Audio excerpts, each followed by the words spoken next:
Joining me now with more, Mark Thiessen, a fellow at the American Enterprise Institute and a Fox News contributor. Mark, I mean, the gall of, don't worry, they were on my home server, which was protected by Secret Service, which is totally meaningless. It's not like when they hack you, they go through the Secret Service. They go through the internet, right? They go through the computer. But now, in response to the Congress that wants the documents, well, there may be stuff on there that's privileged or private or sensitive, so you can't have them right away. It's amazing. I think Reince Priebus was exactly right when he said even Nixon didn't destroy the tapes.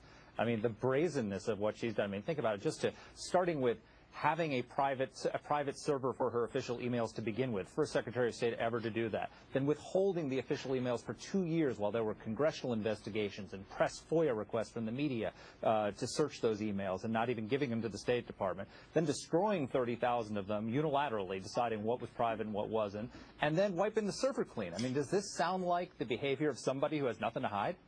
Right, because, okay, so she deleted the emails, and then they go on to say that therefore no emails, this is from her lawyer, no emails from her entire tenure as Secretary of State reside on the server anymore, nor on any backup system associated with the server. Now, I want to know what that means. There's still a lot of questions. What did she do to wipe the server clean, and is it really clean? And if it is or if it isn't, why can't we still let the third party take a look just to see what's really been wiped clean and what hasn't? Because they're afraid that if you allow a third party to look at it, lo and behold, they might be able to recover them. And then all the stuff that she doesn't want to come out will come out. She's clearly hiding something. No one goes through all of these steps that you're describing when they have nothing to hide. I mean, if this is just her yoga schedule and just her daughter's wedding, no one goes that much trouble to hide their yoga schedule. Mm-hmm. And that leads to the big question in all of this. What's in the emails? And if she really did delete them and wipe the server clean, then let's have Huma Abedin's emails. Let's have Cheryl Mills, her chief of staff's emails. Let's have Philippe Reines, the other guy, Jake Sullivan, all of her top people. Where are their emails? Why haven't we seen those?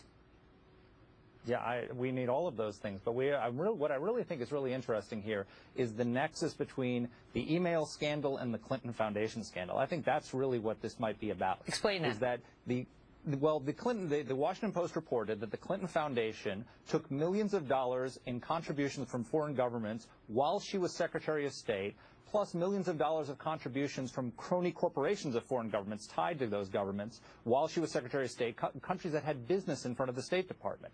And so the really interesting question is, when she's deciding what's a private email, what's an official email, were any of those emails that she destroyed related to foreign donations to the Clinton Foundation?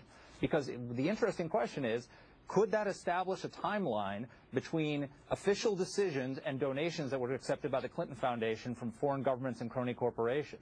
The nexus between these two scandals is really where I think this could possibly get big. When I looked at her lawyer's letter, I saw him phrase it in terms of she only had the obligation to turn over documents, I think he said, that were performed in furtherance of State Department business. That's what he considers a State Department record.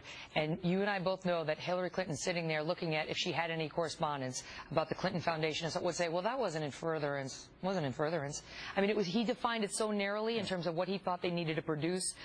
It really raises the question of what got deleted, and should we trust somebody who behaves this way to make these determinations without any independent review when the stakes are this high.